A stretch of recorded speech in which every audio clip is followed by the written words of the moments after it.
Mr. White Christmas, I'm Mr. Snow. I'm Mr. Icicle, I'm Mr. Tenderloin. Friends call me Snow Miser, whatever I touch turns to snow in my clutch. I'm too much. Hi, and welcome to Second Rate Film School. I'm Andrew, and today I have a very special guest star, CR. Welcome to the show. Glad to be here. And hello, everyone.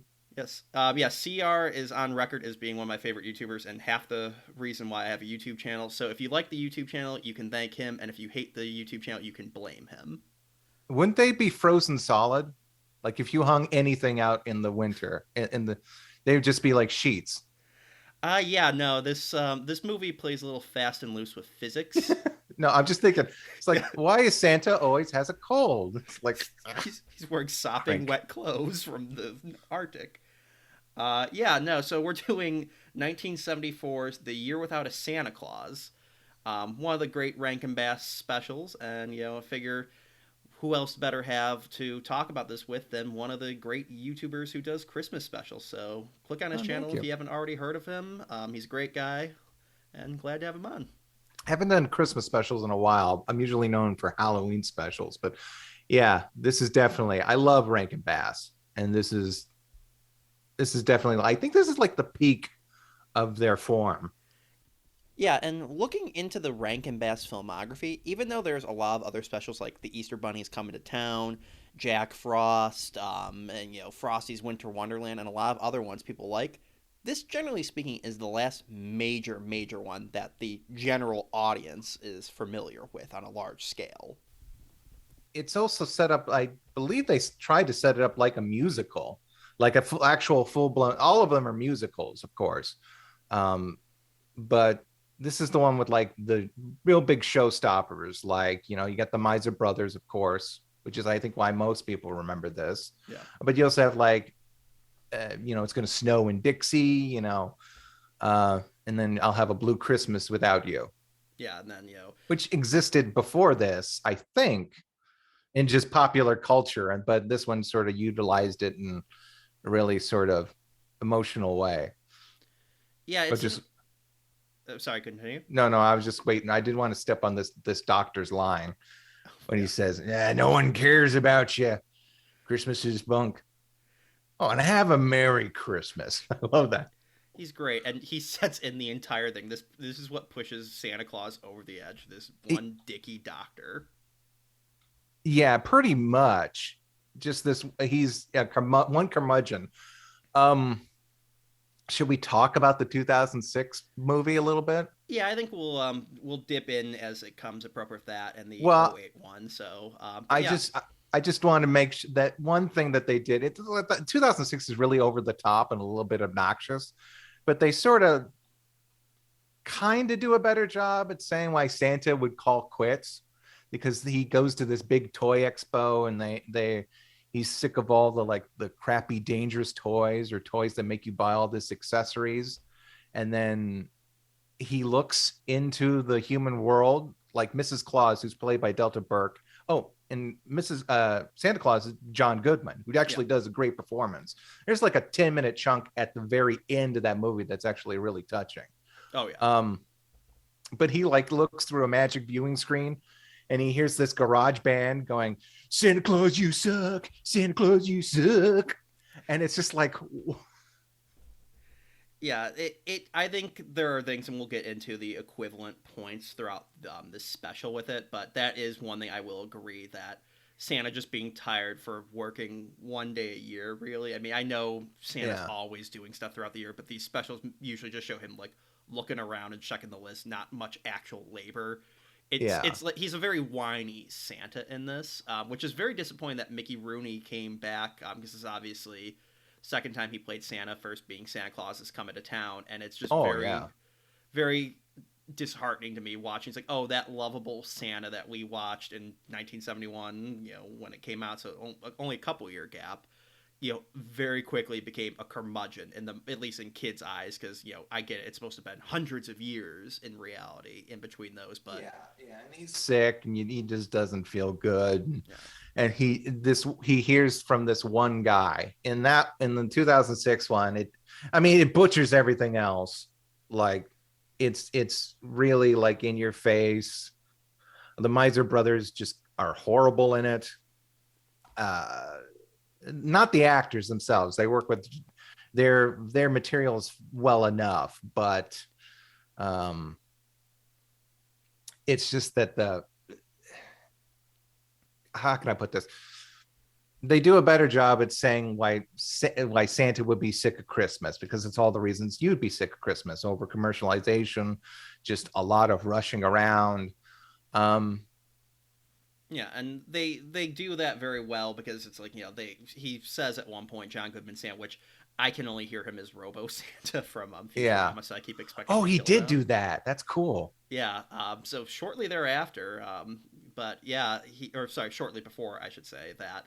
But they go in. He's like, well, what do kids want these days? And Chris Kattan, who's also in that, making it the most early 2000s thing you could imagine, it is.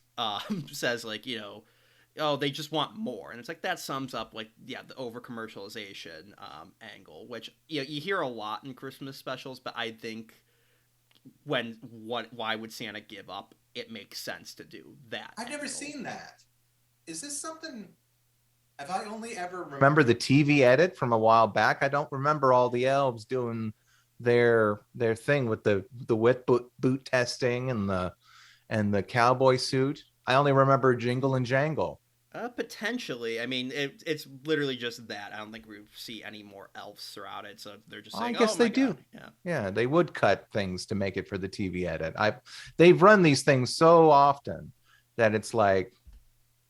Yeah, because this is about 50 minutes, so when you look at having to squeeze commercials in as more and more commercial breaks come on each year, you got to cut something. I know you said that they had they've got like DVD sets, and they've always put it on VHS, because Warner Brothers owns this now? Yeah, Warner Brothers. So they're perpetually releasing this? Yeah, they own 74 on in the Rankin Bass. Well, I always figured, why bother? I will always... Yeah, you see, I don't quite remember this either. With Mrs. Claus thinking about taking over. Yeah, this is her song. This is a song. Yeah, this is her singing, anyone can be Santa Claus, and it's a nice song. And Shirley Booth, who plays Mrs. Claus, which that's the really baffling thing with the 2006 version is Delta Burke. Yeah, Delta Burke is barely in it, and this is actually one of the few times where the narrator of a Rankin Bass special is actually involved in the plot. Snowman Sam, Fred Astaire, I'm blanking his name from Year Without Santa Claus. They're all on the outside. Yeah. But Mrs. Claus is obviously here affecting the story. So and this is a very weird decision. In a weird way, this is her story. She's trying to help her husband, and she does all the footwork. Organizing Jingle and Jangle to go to what was it? Something Summer Junction? Southtown.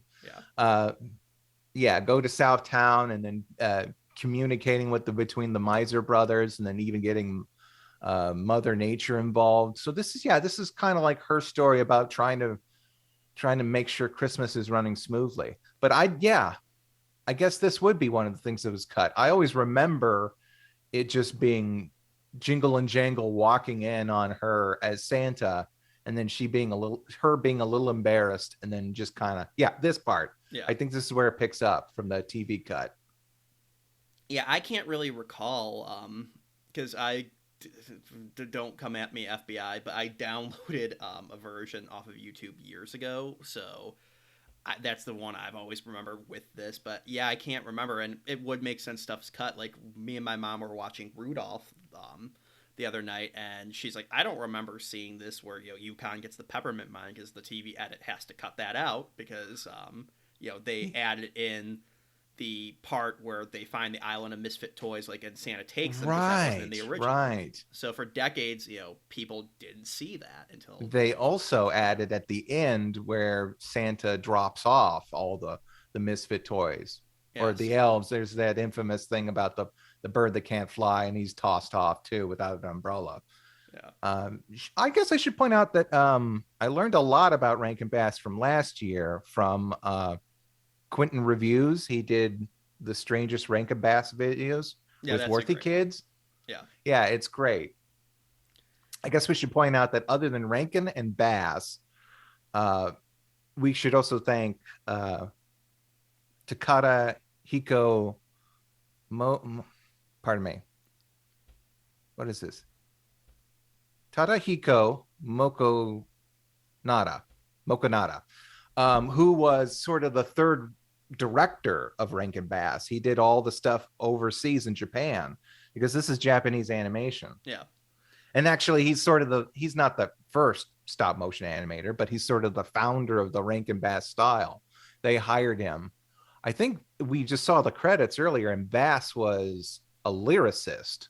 Yeah, him and Jules Murray, I believe, is how you say. Yeah, so it's not like they were like, not good producers. They sort of did all the songs we remember from these old movies. Yeah.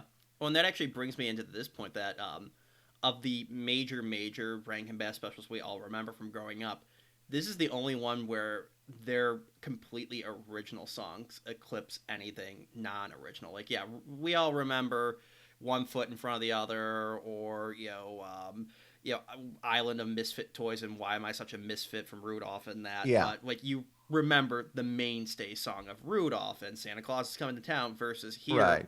You remember the Miser Brothers mostly, and that's, as we'll get into their section. Right. Rudolph was invented by Sears, right? I believe so. Yeah. It was there's a pamphlet, a poem that they gave out to kids, and apparently it was so popular that someone wrote a song about it, and then from there on it just snowballed. Yeah. Capitalism is great sometimes. We get Rudolph and like that, and the modern depiction of Santa. Well, I was going to say, no one really owns Rudolph now. I mean, there's this one Rankin Bass depiction that if you drew it a certain way, I think someone would say something. But I actually think because the copyright for Rudolph is super screwed up, because when they did it, they messed up the copyright at the beginning of the credits, and it's like 1564 or whatever like that. Like, they put the wrong Roman numeral. So a lot of times when you see these depictions where it's blatantly supposed to be the Rankin Bass Rudolph, I think they're kind of like just unofficial, and like Universal, who owns that part of the Rankin Bass library, is trying to crush those as best as they can. So but it's hard just because you think they screwed it up. I was going to say that, but I was going to say, is Rudolph just there he is. Yeah. There's one of them. Yeah, Dick Shawn, who famous for playing LSD in The Producers, and Sylvester and It's a Mad Mad World, and oh crap, I don't have my note for him. Irving something, who plays the Heat Miser, who's a big Broadway guy. Both are just great in this. Yeah, and there's also George S. Ivory, who actually, I guess we should also talk about the Miser Brothers Christmas, another sort of trying to capitalize on this special later on. I think it was like a Fox family, I believe so, a Disney family thing. It was basically just Santa gets sick again, and then the Miser Brothers have to help take over. Yeah. Or no, they wreck the shop, or something. The North Wind does something, and Santa's shop is wrecked, and so they have to step in and make all the toys. Yeah, I can barely remember. I've only watched it like the one time when it aired and didn't care for it that much. I will say, looking up what little clips I can find without paying for it, because I refuse to pay for it, the style does look good. Like, if you look at just a still image, it looks pretty spot on, but like when you watch it in motion, it's like, oh, this does not feel I believe also back in that video I was mentioning, the strangest Quentin and Worthy Kids say, how there's these studios that pop up, and their whole thing is just producing the still animation for one Christmas special that shows have, because they're banking on nostalgia, and they never quite get it right. Especially the mouths. Yeah. And he says, like, look there, that the policeman. It's so simple. You got the mustache hiding everything, and it's replacement mouths for whatever emotion he needs to make. Exactly. And you do most of it with the eyes, and It's Yeah, limited the by eyebrows do a models. lot of the lifting with Yeah. the emotions. Yeah, no, they were the kings at figuring this out very quick. I mean, you look at Rudolph, how early on in their careers that was, and it's like that's pretty damn good for almost 60 years at this point. Yeah, and then of course I guess we should talk about like a little bit about the technique developing over the years with like uh, Nightmare Before Christmas, and there's Nightmare Before Christmas, which of course was a Burton Selleck joint, and then they split up, and then the two different styles really diverged from there, with Burton using these weird mechanical puppets that have this sort of same perma smile. They've got gears inside of them that you take a special key and you can open and shut the mouths and kind of tweak the cheeks a little bit. But they don't have too much of a range of emotion, more so than these. Yeah. And it's like, well, you're just kind of barely there. And then you have Selleck's replacement animation where you have to like make 200 heads for a character in order for them to have their proper range of emotions. And then this one, it's simple. It's mouth replacement. The eyebrows do most of the thing, and you do a lot of talking with your hands.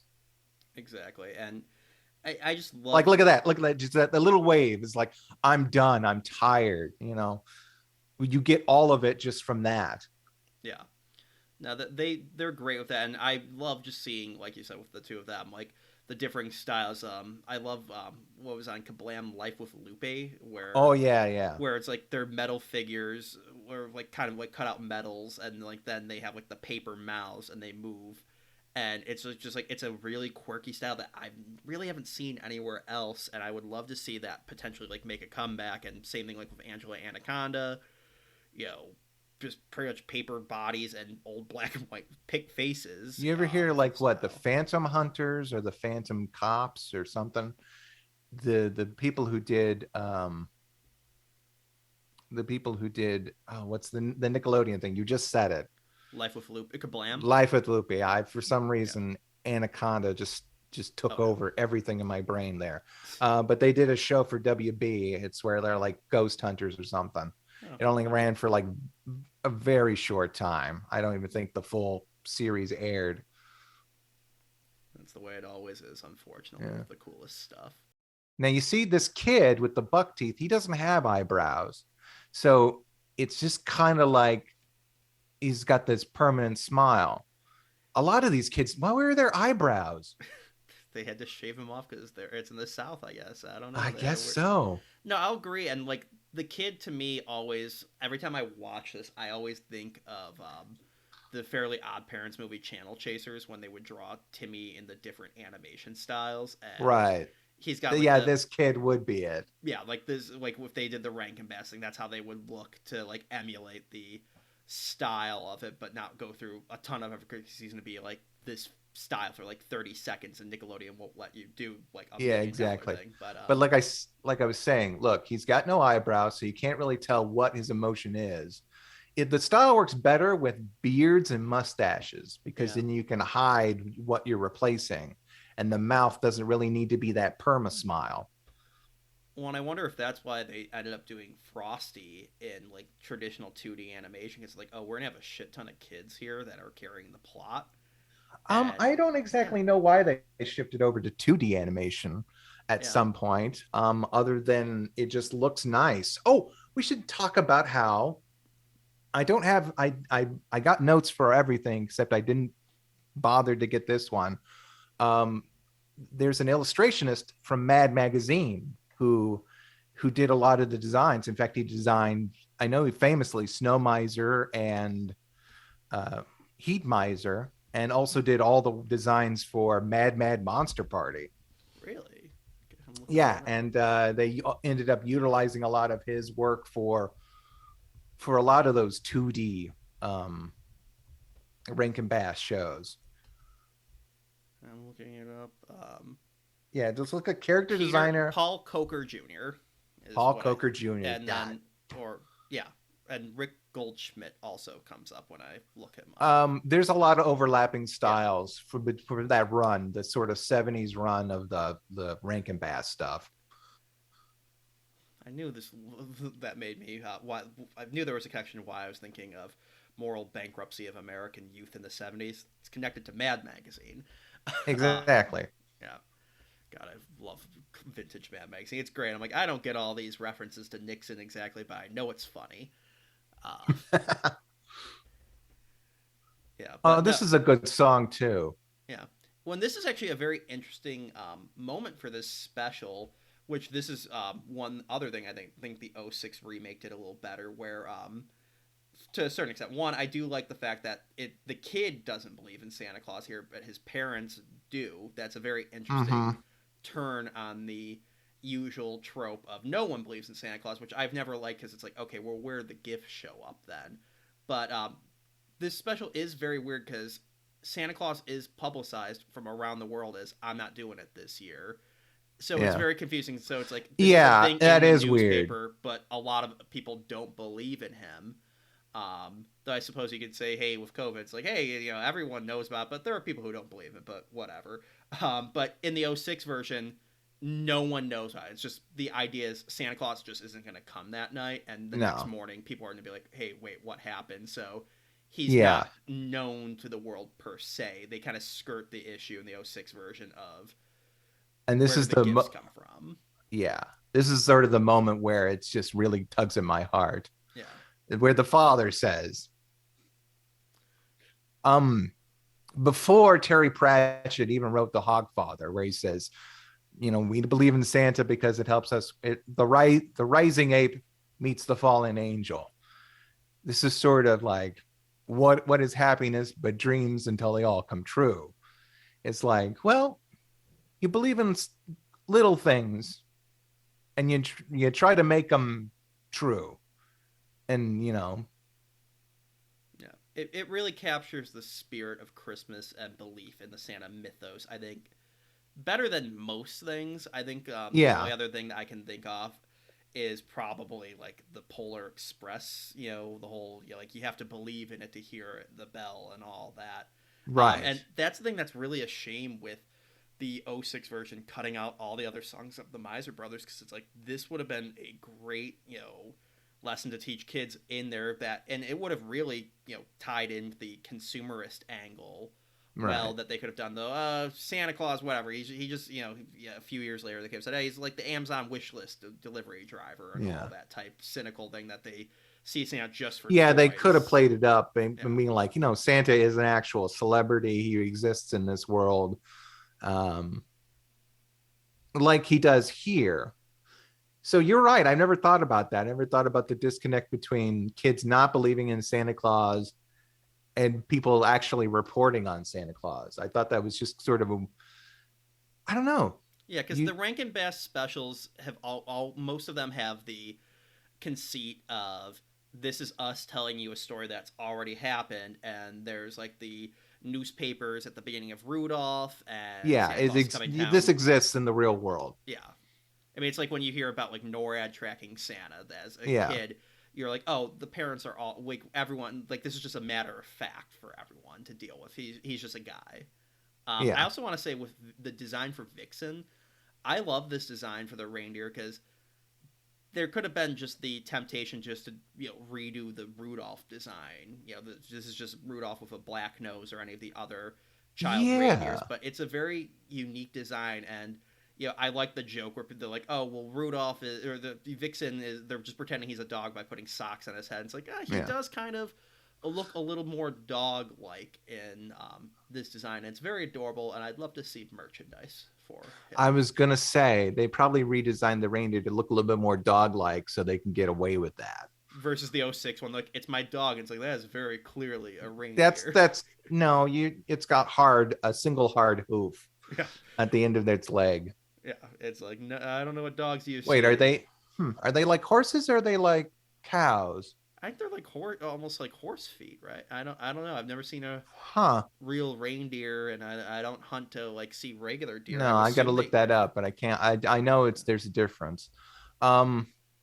But yes, we haven't even gotten to the misers yet. That's weird. Yeah, you get the brief glimpse of them when they cause Jingle and Jangle to get diverted, which is like weird. I guess they had to set them up as like Well, yeah, they have to they set, they but don't do much to like they still just land in the town they're going to. yeah, in 2006 version, they don't. They show up real early and they sing their song to almost get it out of the way. That's what's so surprising to me, that we're 2 years at that point removed from, or 2 years away I should say, from them getting their own special. They're obviously the most iconic part of the original. The song is huge. That's like you don't hear any of the other songs on the radio at Christmas time except for the Miser Brothers songs, and it's just like, yeah, very weird. They get it out of the way as quickly as possible, and I'm like, oh, they're gonna do like a reprise, like every time they show up they're gonna do but no, it. the next time they show up was in like a boxing match. Yeah. They only And get also just a little more screen time, really. They don't get a lot more than I would have imagined. another problem with the 2006 version is that it kind of takes away most of the onus away from Mrs. Claus. I don't know if they just couldn't get Delta Burke to do a lot of shooting, because there's a bunch of stuff with him, with her, and Goodman, and then at the tail end, but she doesn't really travel to like the Miser Brothers. Yeah. She doesn't travel to. She's just on sound stages in like the North Pole, really, and that's about it. Yeah, that may have been a scheduling difference or a situation with that, but it kind of takes the story away from her and Jingle and Jangle. Yeah. And then Santa really does a lot of the footwork, Yeah. which I don't know how I feel now that you've pointed out that Santa really is the one that's just kind of like has a defeatist attitude in this. I don't know how I feel about him sort of going back in the town and talking about that's that 20-minute chunk that I was like, oh, this is actually really charming, because John Goodman as Santa, he's like holds out his hat and then someone puts money in it because they think he's like a street corner Santa.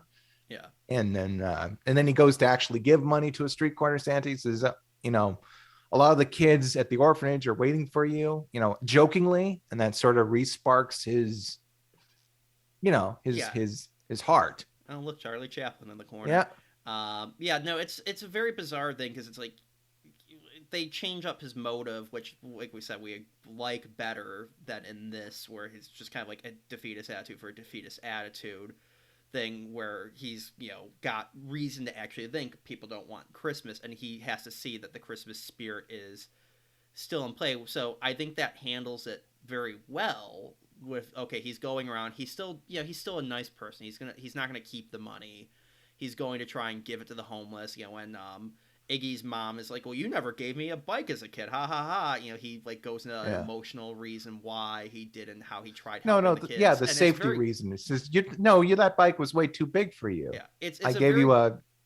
it's a very good moment, and John Goodman's great, and it almost feels like it's a different Santa story that they wanted to do. That like they're like, we're gonna completely rework the theming and the story of this special, and just keep the bare bones of there's two elves named Jingle and Jangle, and then there's the Miser Brothers. And because I mean, the stuff with Sparky the elf trying to take over Christmas is that's a whole different thing. That's Chris Kattan trying to be Super Santa and whatnot. They're shoehorning a lot of different elements in, and I get it. I mean, that's without commercials is an hour and a half. Like, they could have in theory released that into theaters if they wanted to. There was a few, it had a lot of high production. Yeah. I remember, but there was also a little bit parts where it was a little bit of low production. Yeah. It was released at the time, probably when studios realized, oh, we have all this technology, but it's not quite good enough for theaters. Yeah. So, I don't know how I feel about stuff like that. On the one hand, I feel like you could have just a little bit more extra work. You could have made your own original thing, and everyone would have remembered it as that one movie with John Goodman played that really good Santa, instead of that remake that didn't do this, and this. Yeah, it's a little baffling, and no, I mean, I've only watched it 2 or 3 times, one of which was preparing for this, and one of which is when it originally aired. And yeah, just a very perplexing thing that the NBC universe doesn't give a crap about it. That it's just tons of versions of it up on YouTube, just whole cloth, not the weird thing like, oh, we're gonna play it in reverse or we're gonna mirror the image. It's like, no, it's just up there. Yeah. But yeah, it's weird. Find the Miser Brothers special. Yeah. Which I know I've watched that one on a couple of times. Yeah, it's baffling. Like sometimes when these companies don't care, so it's like I'm planning on doing a Pete and Pete retrospective. Keep tuned for that. And it's like the entire series is just on YouTube. It's like, and Viacom is like notoriously strict with their stuff. Like when I put up my commercial compilations, if I've had the closing credits of a show when the announcer is talking over it, they can still hear it enough that they flag my video. So it's just like weird how Viacom's like, nah, we're not even gonna attempt to take down Pete and Pete. They're just like, nah. But yeah, it's weird about what they target and what they don't target. So they may not own all of Pete and Pete. Sometimes when you have Canadian production crews, they get a piece, or Canadian studios, they get a say in it too. That could be it. And I again, link below for the Crybaby Lane video I did when I interviewed the people who made that. They worked on Pete and Pete. They do mention that the reason season 3 never came out on DVD was music licensing issues with the band. So there could be a issue with that like, we're not going to pay for it again for digital streaming. So right. I don't know. But now we're at the iconic Snow Miser song. And you can definitely see that sort of, like I was saying, Mad Magazine influence. Yeah. With just the eyes and the... Yeah, no. I mean, that just looks like one of a caricature you'd see in Mad Magazine with the oversized jaw and the nose.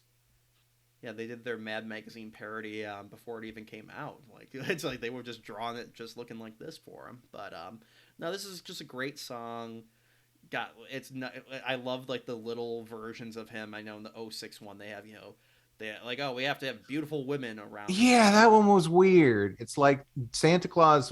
It's like the movie was like pointing out about like over commercialization, over sort of sexualization. There was these little goth dolls, and they were basically like brats. Yeah, that was their shot at Bratz dolls. Yeah, and it's like the movie was making fun of that, and then it like almost supported that with the Miser Brothers being surrounded by like Vegas showgirls, which maybe that's what they were going for, like Vegas vibe, but I don't think there was nothing else depicting that. Yeah, I don't know. That could just be a little bit of corporate America in on the joke enough that they are going to make it, but then it's not being like wise enough to avoid. I mean, it's like with The Boys on Amazon. Like, it's a really great critique of corporate America taking over every facet of our lives, but it's made by Amazon. Yeah, exactly.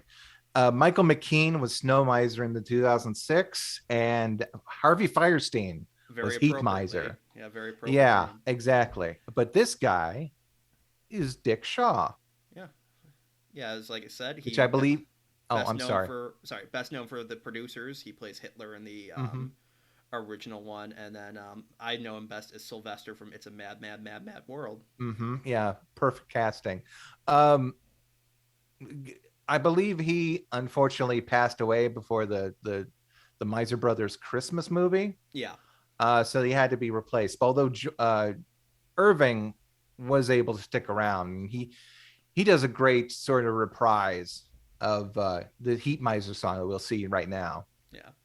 Yeah, it was sad because Shirley Booth had also passed away. I think this was her last actual acting role, and but Mickey Rooney was able to come back and play Santa one more time in that. Oh yeah, in that one he did, didn't he? Yeah, because I mean, he did a lot of acting like up till practically the last moment. I will forever love Phantom of the Megaplex, that Disney Channel Halloween movie. Tip for the Halloween list for next year. That's a great one. And he gives like a beautiful speech about the power and love of movies. So always great to have Mickey Rooney around. And he's just eating cotton balls, and he's probably got a little lamp in his head right there. Yeah. God, that is a good effect. Yeah, the most simplistic things in these is very admirable, and I love the way they look. On the set that I have that has Rudolph, Frosty, and Santa Claus is coming to town, there's a great special on the Rudolph DVD where they talk about like restoring the Rudolph and Santa puppets, and I would love to like see like I know all these are probably long gone now because no one thought to save them, but I would love to know like how a lot of these were built. Yeah. Yeah, we have to go digging through a landfill somewhere, either in like near Or Tokyo someone's or attic. Yeah, You know, there's a Japanese animator who took one of them home at the end of a shoot, and he's still got it, yeah. or Well, I mean, they've still got it. yeah. I mean that's literally what happened with the Rudolph ones. I think they said they flew them back to like New York for publicity photos, and then like, okay, cool, we're done, and then they just threw them away. And like some secretary is like, oh, I'm gonna take a few of these home from like my Halloween or my Christmas decorations, and just, Yeah. had a priceless thing that no one cared about in the early '60s. So Now he seems so friendly, color coding and his evil eyebrows, which never change, or his angry eyebrows. But he seemed so friendly just by that little, they making little slots in his eyes. Um, you grow up as a kid and you think, oh, he's the villain, but no, he's just the opposite of his brother. yeah, well, and that's a great line in the '06 version, when and it's partially lifted from this one where he says, "Oh, you always like my brother more," which yeah, I mean it would seem like yeah you're on the side of my brother because of the snow and all that. And John Goodman Santa says, "No, to be quite honest, I dislike both of you equally." Yeah, So that is one thing. yeah, and it's great. Their dynamic is great, and that's I'm very surprised that they didn't do that more in the '06 version. Like, they couldn't have known they would have been such a hit. Yeah, I mean, it's so weird. Especially when you you get think Michael Mckean and Harvey Firestein. It's like, those are names, like, you feel like you would have used them a little bit more.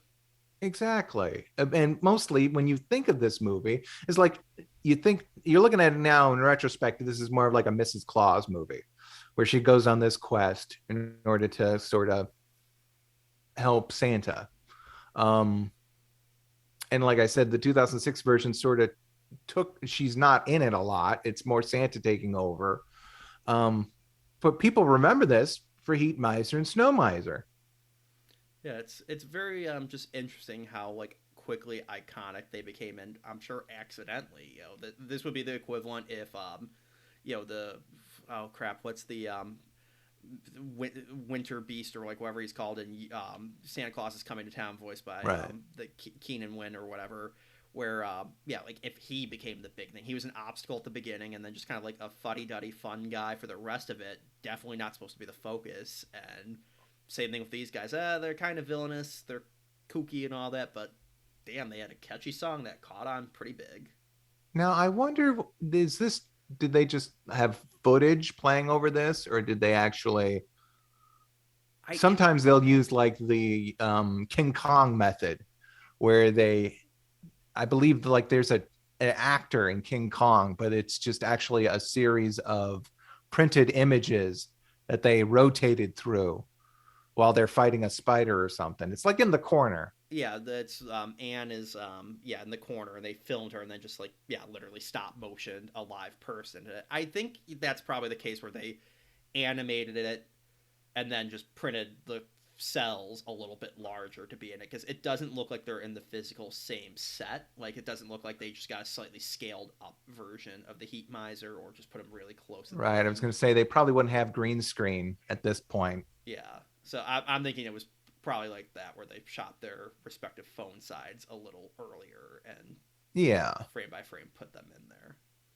But no, yeah, going back to your points, like the main character in this is definitely Mrs. Claus, which again, that's you didn't see that with the announcers being the main characters. Now, did they sell Frosty on Jimmy Durante being it? Did they sell Rudolph being Irving Berlin and X, Y, and Z and Fred Astaire? They definitely would have sold this with Shirley Booth and Mickey Rooney, but like they're not. She's the main character actually involved in the plot now, which is again something very unique and very disappointing that the '06 version. As much as I love John Goodman Santa, I wish we could have had a Mrs. Claus story, because you don't see that often. Right. I was gonna say, is this just Mrs. Claus with the big nose? Is that the same model? Or Shit, I have to see. whiter cheeks? She's got whiter Yeah, cheeks. See, a little bit. yeah, she's definitely got more build in her cheeks. Yeah, but I do wonder sometimes how often they reuse these assets, and it's like this when they do the snow and heat miser songs, when they have the little versions of them and they're in exact sync with them. I'm like, did they just film that on a blue screen and then put the background on the back and just like shrink those, shrink it down that it's literally the same snow miser, same heat miser, and they just like, the 1970s equivalent of copy and paste it on the film strip. And you see, Heat Miser has the same sort of scowl, or his eyebrows are always down, but you got a lot of emotion out of him, just having that weird little, overbite lip and the kind of the slot in his eyes to be friendly. You managed to get like an entirely different emotion out of that puppet. I'm looking at the Snow Miser. Man, it almost looks like they wanted this originally to go to like Dick Van Dyke to be the guy. They're like, oh, it's very Dick Van Dyke. It's very reminiscent of him, isn't it? Yeah, like almost like they like initially were like, oh, we're gonna get Dick Van Dyke. Oh shit, he doesn't want to do it. Well, we already created the puppet. Whatever. Well, it's very good opposites. You got one has a long nose, one has a short round nose, one is short with a round face, and you got it's just a fantastic design. Yeah, I mean, it's very much like, the classic comedians of yesteryear, Laurel and Hardy, Abbott Costello, and all that design. Yeah, I love he brings Vixen into apparently his bedroom, his own bedroom, and then make sure that he's okay. And then I was going to say that the ice is just moving ever so slightly, and it even slid down his head. That was a good touch. Yeah, it's the little things that we did not notice as kids, but now as adults watching entertainment for children, looking at it way too in depth, maybe. But knowing all the work that goes into it now. Yeah, and then this is nice where the main aspect of the movie is not solved by the snow. That's a very interesting thing rewatching this, that him getting it to snow in Southtown doesn't make him decide, oh, I'm going to become Santa Claus again. It's like, okay, that just solves the problem we are currently in right now. Well, yeah, I mean, Mrs. Claus wants to I forget, how did this all go about? The Jingle and Jangle want them to like have a national holiday for Santa, a holiday for him, and he's going to come through with that, even though he's a mayor, not a senator. Yes, and then mayors aren't like really known for being super chummy with other mayors in other cities. Yeah, it's very weird because they could have just said it's going to snow in the entire state, and all that, or this fictional country, like they did with Santa Claus is coming down, the fictional country. But yeah, and they don't even say, oh, just the entire South U.S. It's just one small town and one small part, and also giving the setting and design of their clothing, this being, I guess, turn of the century is what most people say, late 1800s, early 1900s. Man, that information got around pretty quickly. In reality, it should just be barely getting up to like Washington, D.C. in time for Christmas, and Christmas is still ruined. Right. But that's my cynic heart. But no, this is a nice moment, though, where we solved that crisis with getting the day off for Santa, but he still doesn't care that much. But then getting all the children of the world looking like they're about to go into, it's a small world. Exactly. It's very much like they're not too egregious, but they're just borderlining on sort of racist caricature. They're not like Santa versus the devil levels right here. It was the early 70s. This was progressive, I think, at the time, unfortunately. Yeah, the little Dutch boy wouldn't be dressed like a little Dutch boy. And, who knows? I mean, the Russian kid probably would be dressed in that because they're freaking it's freaking cold. And but yeah, everyone else is dressed like the stereotypical. But this is sweet. This is like the kids getting together, very reminiscent of that little Audrey cartoon. Yeah, where all the kids sneak in Santa's house and then like want to make sure that he's taken care of. This is like very much like the kids aren't disappointed that they won't receive any presents. They're actually like, oh, except for this one little girl who ruined everything. Well, it's very weird because Mrs. Claus says, and I have it written down here, that she says those children had more fun that strange December, than ever before. Where and it's supposed to be the gift of giving to others. They want to give Santa the day off. It's like, that's an interesting thing to go, and then we immediately pivot into I'm gonna have a blue Christmas without you. And Well, since there's other kids singing, there's other kids involved in that. Yeah, unless she just likes the idea of of Santa coming and traveling and being in her house. Yeah. I don't know. It's a little odd. Yeah, it would. He should just kind of be like, again, the 2006 sort of did it a little better, where John Candy he sort of walks on the street and people are being really friendly to him, and people are really getting into the spirit of Christmas. Not in a really commercialized way, but in just kind of like like peace and camaraderie and giving to others. And that one Christmas, that one sidewalk Christmas, Santa Claus, it was just like, the kids are looking forward to your visit, and he did it as a joke, but he realized that, wow, kids really are depending on me. Yeah, a lot of kids do want Xboxes and a bunch of electronic Bratz dolls and all that. Well, no, he says the kids at the kids at the orphanage. Yeah. Which meant that he sort of like, oh yeah, there are underprivileged children that need this, and it's not completely lost. It like I said, or like we both said, the 06 one is a very mixed bag. Yeah, I don't think anyone's ever going to look back on that one and said, it's a lot better. We're intellectually looking at it. That like these small parts are slightly better, but I was going to go into this like saying, oh well, this is why this one's so good, this one's so great. But you pointing out certain things, and that little girl at the end who kind of just like was like, is the one outsider of all these kids giving Santa all these gifts. It's like, this one's a little clunky too. Yeah. But they have their charm, at least. Like, so this one survives on its charm of the design. Oh, I still think this one's the superior one. Yeah, of course. So that's what it has going for it, that there are problems. But then there's problems with all the Rankin Bass and all holiday specials, if you really get down to this, because they're making this really quickly. It's very short. They don't have a lot of time to like flush stuff out.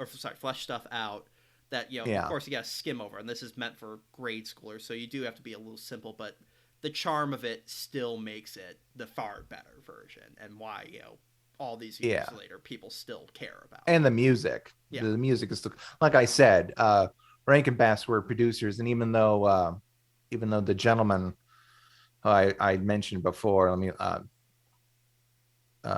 Takahito, who's the director, he most likely directed this, or I think this is the time when he may have stepped down. I don't know, but you got a lot of talented Japanese animators doing some fantastic work to make all this happen. But it's not like Rankin Bass were schlubs. They still wrote these really fantastic songs.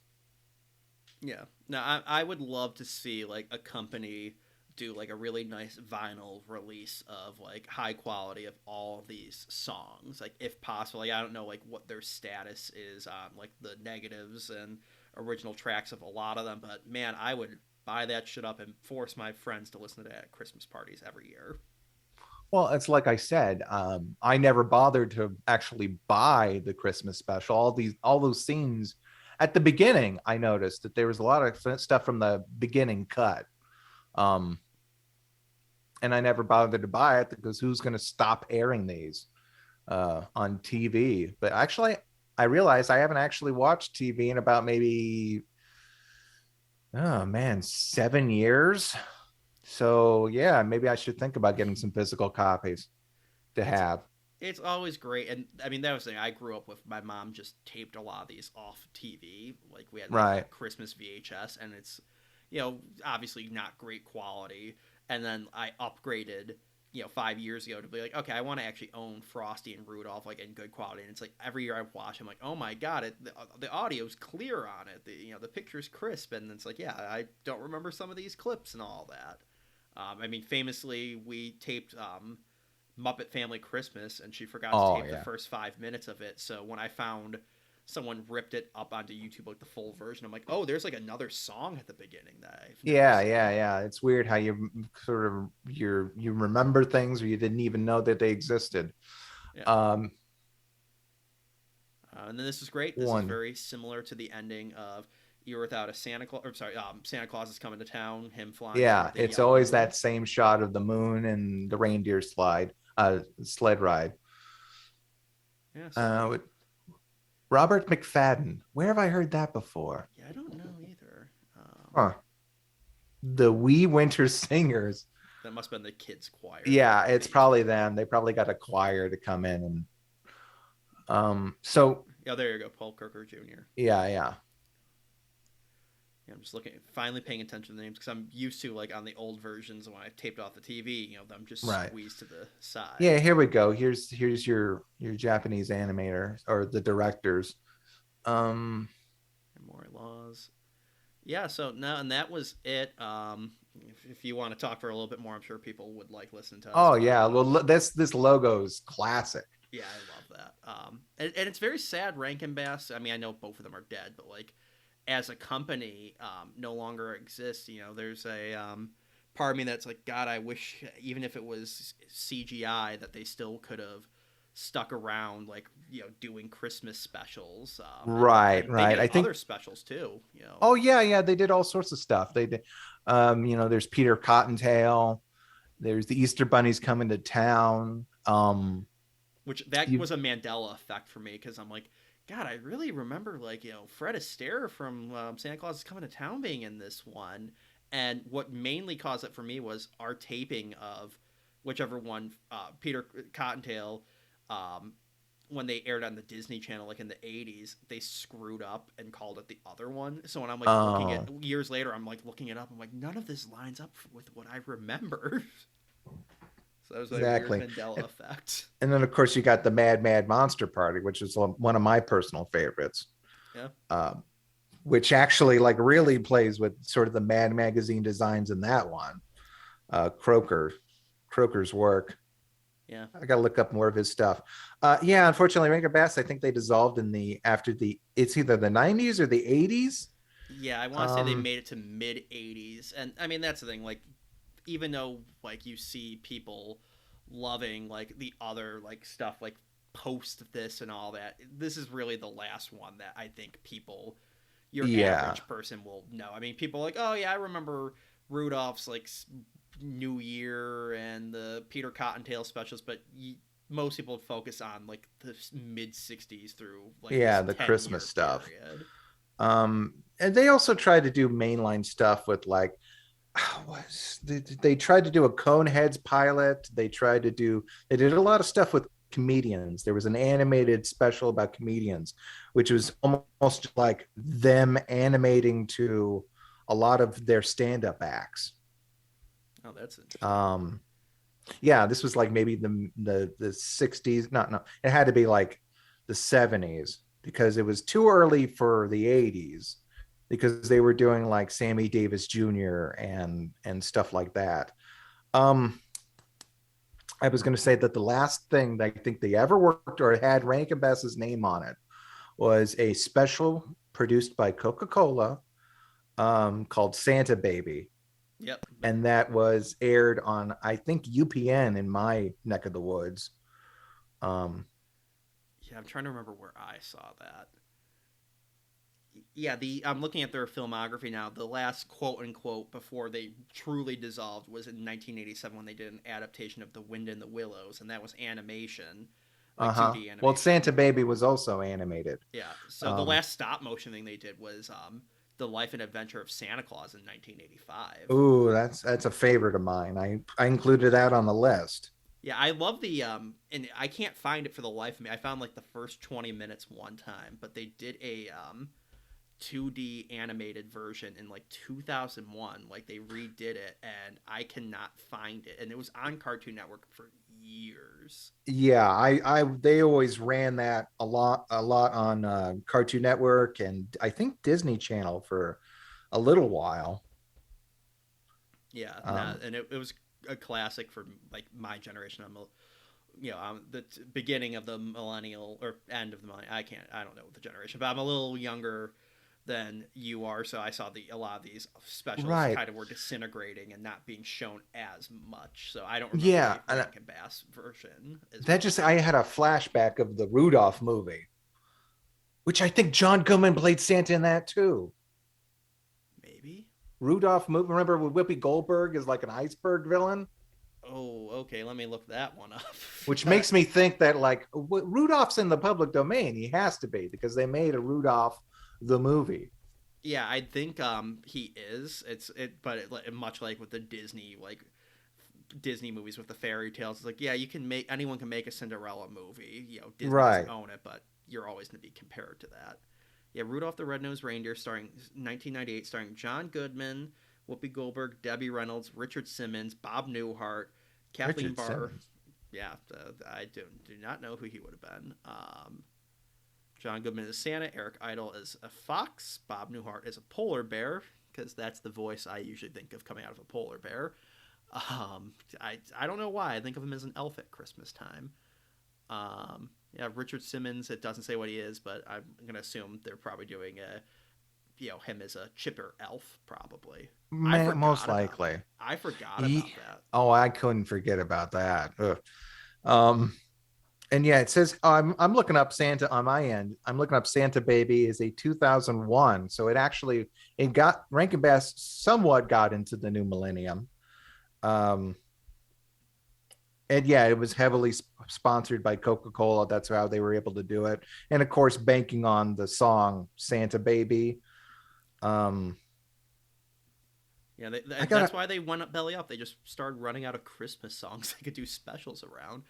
Unfortunately, you got their one Thanksgiving one, which I think I featured on a Thanksgiving list, The Mouse and the Mayflower. Yeah, I remember the Halloween one with Jack-o'-lantern. That was part of a TV show they had when they were trying. Oh yeah, but that was like them just having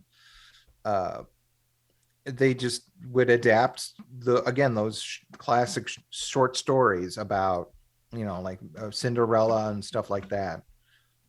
Jules Bass is still alive. What? Yeah, I mean, how old is he? He was born in 1935. So what is that then? It's getting up or 86 according to Wikipedia. Wow, 86. He's actually younger than some family members. Yeah. So that's not bad. Yeah, I mean, Rankin was 10 years older than him. He was born in 24 and died in 2014. Okay. So.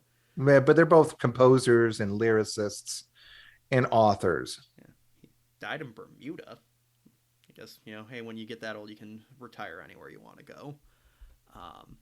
Yeah, no, it's truly sad and that they're no longer around. I mean, it's like with Hanna-Barbera. Technically, Hanna-Barbera Productions no longer exist. They just exist as a name owned by Warner Brothers. They're like a division basically, and it's sad that they weren't bought up and like having stuff made. Now you could argue whether the Hanna-Barbera titles are always being treated respectfully now and are good. Occasionally they have great stuff coming out. Occasionally they don't. But I would like to still see stuff coming out of the Rankin Bass kind of style, and I think it just a lot of people don't want to do stop motion anymore because it's a little too expensive and blah, well, blah. like I said, there's whole studios that apparently just their bread and butter is to pop up and produce these special episodes of like Community and induce like 30-minute or 20 minutes of stop motion animation. Yeah. But yeah, just to see like a studio consistently putting something out that can be like every year we look forward to this studio doing its new Christmas special, but that's the thing of dreams, I suppose, unfortunately. Yeah. But No, we still have the great library of classic specials that we can go back every year. I mean, I jokingly say I have stress dreams every December that I make it to Christmas. I'm like, oh my god, I didn't watch Frosty or this one, so maybe I don't need to add any more to my plate every December to watch. Just getting gray hair thinking about what Christmas specials. Oh no, I gotta watch the Garfield one now. Yeah, Garfield one's good. I don't know. I just watch the Christmas specials. I watch are the ones that just kind of pop up. Usually, a good one will always come around. I don't really go looking for the old classics a lot. See, I'm a perpetual man-child, so I have to watch a lot of mine. And again, with your lists, every time you would do one, I'm like, oh crap! Now I got to go download another one. Oh well, if you do want a recommendation, there's a good one that's called Noel. That is a great one. Yes. Yeah, it's I think Canada actually just produced it. I think it's like a film association with Canada, and it's just like a Christmas special that Canada made. Who narrated? Leslie Nielsen? I think so. Yes. It's been and a he while I think since I he watched it, yeah. I think he's almost pretty much the only voice. I mean, there are voices in the show in the short, but they're like, more or less kind of like just kind of like sound effects with gasps and grunts and screams and sighs and stuff like that. Yeah. Yeah, Noel, produced in 2003, starring Leslie Nielsen, and I have no idea who this French person is. It takes me to a Wikipedia article in French, so I'm wondering if that was just they dubbed Leslie Nielsen. Most likely. If it airs in Canada, then it airs in France. Yeah, so, and then, they need the Quebec version and all that. Yeah, the original French version was narrated by this person. I think for me, classics I ever watch every year is the Rudolph and Rankin Bass ones, but I love the garbage Hanna-Barbera ones, like all the 15,000 Yogi Bear ones they do every year. Oh, yeah. 80s. My roommates hated me putting Yogi's First Christmas on because they're like, this is like almost 2 hours long. Like, why are we watching this? I remember getting the VHS as a kid and being like, this is great.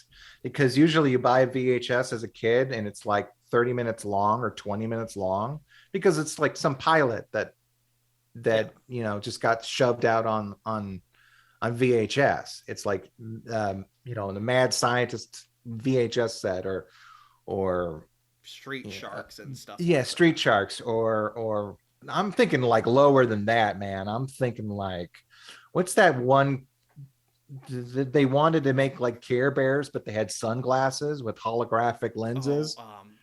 And they had a special.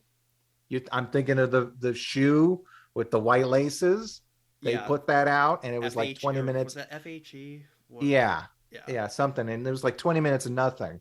And then you get to the Hanna-Barbera stuff, and they'll put out whole movies. That's why I loved like Yogi's First Christmas and the Reluctant Werewolf and the Boo Brothers. Yeah, no, I had a VHS when I was growing up that had a bunch of like the Hanna-Barbera, like the short ones, like The Town Santa Forgot is a classic. And had one of the adaptations of like Christmas Every Day, and I can't remember what the third one was, but I just love those like weird little forgotten things that you saw one time back like in the mid 90s on like in my case I'm on the Canadian border, so we'd get a lot of Canadian stations. I'd be like, oh, what's that one weird Canadian cartoon I watched as a kid? But it's always great. Christmas has a lot of fun elements to it and makes you feel all warm and gooey inside every year. Yeah, it sure does. So, all right. Well, I just want to thank CR for coming on by. We hope you guys had as much fun doing this as I had recording it with him, and hopefully he had fun doing it as well. I had a wonderful time. It was wonderful to revisit this classic and see it from a different perspective with new stuff to it. All right. Well, Merry Christmas, Happy Holidays, everyone, and hope to see you all again in the next time around. Merry Christmas and the best to you all. I'm Mr. Green Christmas. I'm Mr. Sun. I'm Mr. Heat Blister. I'm Mr. 101. They call me 'cause whatever I touch starts to melt in my clutch. I'm too much.